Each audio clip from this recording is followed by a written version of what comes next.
Hello दोस्तों, स्वागत है आप सभी का हमारे यूट्यूब चैनल शुभांशु क्लासेस में। और आज हम पढ़ने वाले हैं ऊष्मागतिकी निकाय का वर्गीकरण। तो स्टार्ट करते हैं।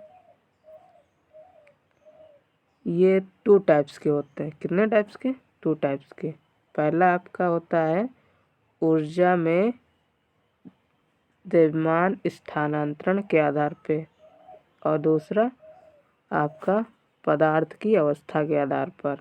तो पहला जो है उसके 3 टाइप्स हैं। पहला है खुला ऊष्मागतिकी निकाय, और दूसरा बंद ऊष्मागतिकी निकाय, और तीसरा विलगित ऊष्मागतिकी निकाय।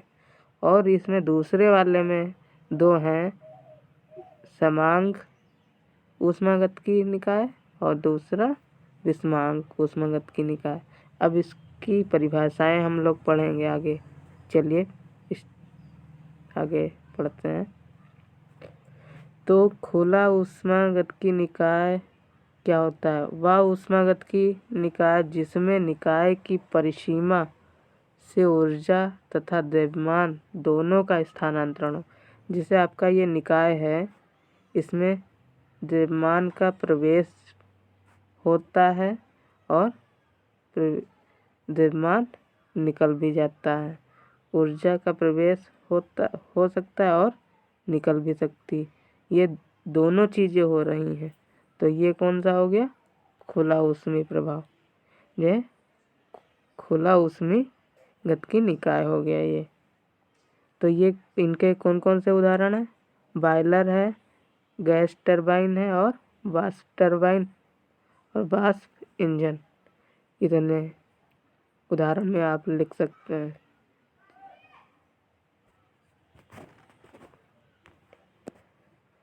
आगे ये आ गया आपका बंद ऊष्मागतिकी निकाय। ये क्या होता है? इसमें केवल एक अंतर होता है कि आपका ये जो निकाय है, इसमें ऊर्जा का प्रवेश होता है और ऊर्जा ही निकलती है। इसमें द्रव्यमान का प्रवेश नहीं होता, ना निकलता है। बस द्रव्यमान वाला नहीं रहेगा, बाकी ऊर्जा वाला रहेगा। इसके उदाहरण आप देख सकते हैं। प्रेशर कुकर, ज़्यादातर आप प्रेशर कुकर उदाहरण में लिख सकते हैं। आपको समझ में आ गया होगा। अब तीसरा है विलगित ऊष्मागतिकी निकाय। ये क्या होता है?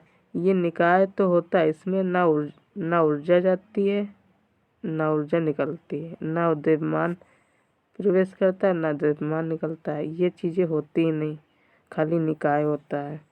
तो ये विलगित ऊष्मागतिकी निकाय।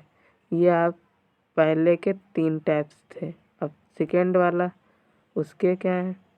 पहला ये है समांग ऊष्मागतिकी निकाय। वह ऊष्मागतिकी निकाय जिसमें द्रव्य एक ही अवस्था में उपस्थित हो,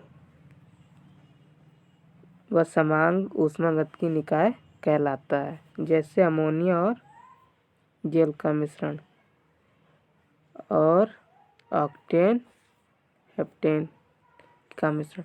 अमोनिया भी पानी की जैसी सफ़ेद होती है और जल भी, तो इसका मिश्रण एक जैसा हुआ, तो ये समान ऊष्मागतिकी निकाय कहलाता है।